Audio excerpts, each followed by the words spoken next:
It's Doug Gottlieb Show here on Fox Sports Radio, live at the TireRack.com studios here in Las Vegas. And this is the 15-year anniversary of one of the greatest plays in Super Bowl history. Also, one of the great games in Super Bowl history, where the Steelers took down the Arizona Cardinals.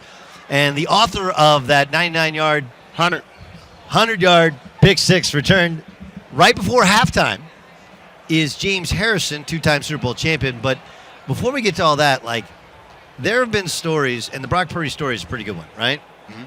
But I don't actually think it compares to yours, right? You were a walk-on in college at Kent State, and then a guy who was overlooked in the NFL draft because of your height to become a Super Bowl champion and a dominant defensive player. How were you able to sustain your belief, your confidence during your journey? Confidence has never been a problem for me, to be 100% honest with you. My parents raised me to be a confident person, and whatever it is that you put your mind to, as long as you put in the work, you'll be able to do it. So that that was never really a thing that was a challenge for me, to be honest with you. And the more I was told no, the more it actually drove me. And when it come down to it, I just want to correct you. It's not one of the greatest plays. It is the greatest play in Super Bowl history, period. So it's fascinating, though, because I watched your football life at Troy Polamalu's house. So I coached Troy Polamalu's son, Pi, in basketball the past couple of years. Okay. And then he had a flag football team to get, because he didn't let Pi play football until this year. Right. So we used to go to his house after practice. And he's like, he had all the boys watch your football life. He's like, this is... Yeah, he sent me when they were watching it. Yeah. We're all sitting there watching it, and he's like, I want you to watch this because I play with a lot of dudes, but I've never played with a dude who's tougher, more competitive, and got more out of himself than you. But I'm interested. Obviously, it's an all-time great play. It's on any list. It could number one overall. But the rest of your career is equally as, or maybe more impressive, because there were pitfalls and yet you fought back, because teams tried to get rid of you and then you fought back. How do you want to be remembered? How do you want people to say, when they say about your career, what do you want them to say?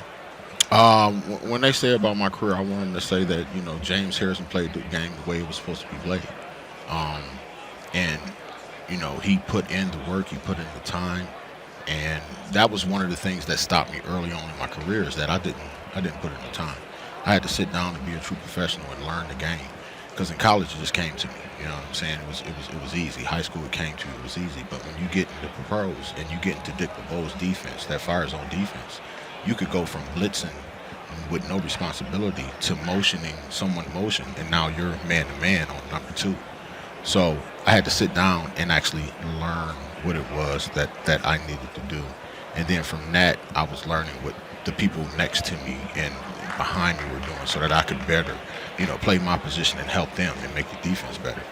So, yeah, I'm it's naysayers. If it doesn't motivate you, man, I don't know what it is. I think now, even with my kids, they're 14 and 16 right now, and they're now just starting to realize, I got to work for this. I got to get in the weight room. I got to eat right. I got to take my supplements. I got to take my vitamins. It's not going to just come to you. Just because you're James Harrison's son doesn't mean that you're just going to get the abilities that I had, because my abilities weren't given to me. I went out and earned them. Like you said, undrafted. The only ever defensive player of the year to be undrafted. There will never be another, because of even just the way they do things now. You don't even have the time to show that if you're a guy that's undrafted, if you're going to get the opportunity in, 3 preseason games to actually show what it is that you can do. So, just the work ethic. James Harrison joined us here on Doug Gottlieb Show on Fox Sports Radio. The play, and it's interesting because I was on a plane a couple of days ago, and I happened to see, and I think it was considered the greatest Super Bowl play of all time, and they showed it repeatedly.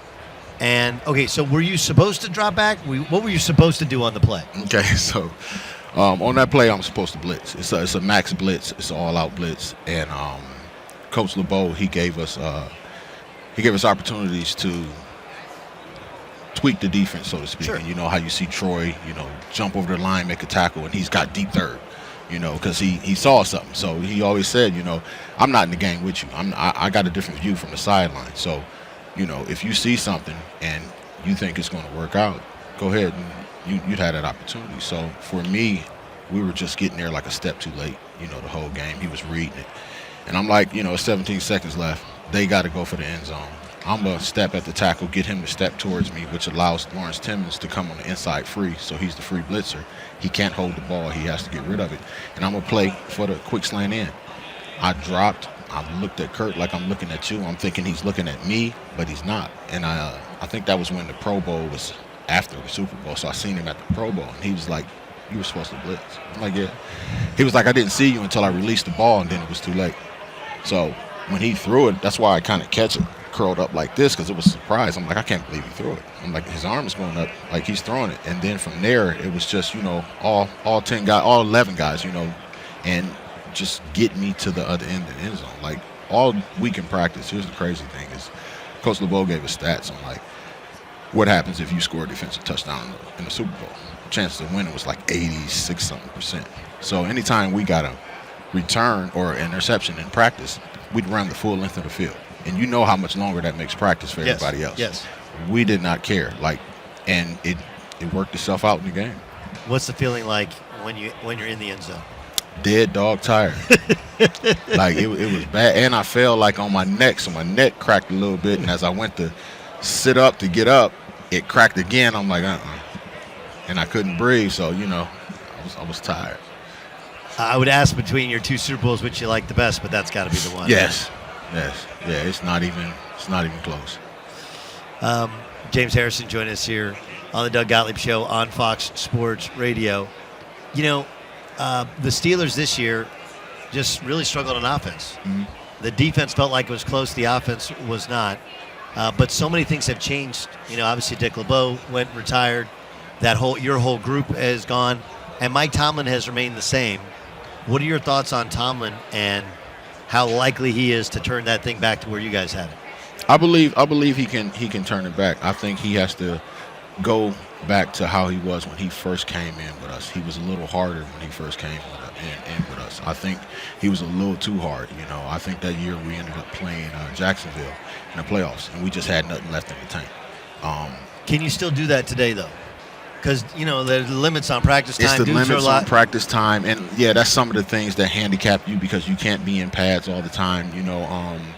Same thing with, guys training in the offseason. You could go into a whole different list of things of, guys just getting injured, like early in the season. Soft tissue injuries and all that other stuff, That's just lack of training in the offseason. Like, you don't get to get into that, that practice setting and in that preseason game and get real, where you're getting 3/4 of play and you're getting, 10, 12 snaps now, and then you're out. And then week one comes and you're like, hey, tell your body, give me a full 100 miles an hour on 65 plays, and you wonder why guys are tearing and snapping. You can't do it. Yeah. So you have to train to prepare for it. And I think a lot of guys aren't really doing the true training to prepare them to actually be on the field doing what it is that they got to do, playing and play out. You got to train 100 miles an hour. I used to train to where I was like, when the game came, it was easy. Yeah. My training was the hardest thing. We've all seen your training. It's it's insane. Like we sit there and go like it's insane. But you're right. Like we've talked about this a lot.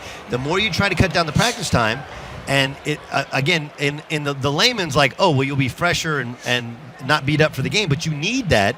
You need to almost build up kind of a resistance to it. Yes, to harden your body. Because it's to harden your body. Football players have to play football. Yes, The only way to get in shape to play football is to play football. Right. You can do all the sprinting and running that you want to do in the offseason, which is going to allow you to be able to go out there and be able to sprint and run. But once you start adding that he's going to have to try and run through somebody or take contact from somebody, then it's different forces put on your body. All right, I need just 1 minute. Indulge me on training. Mm-hmm. Okay?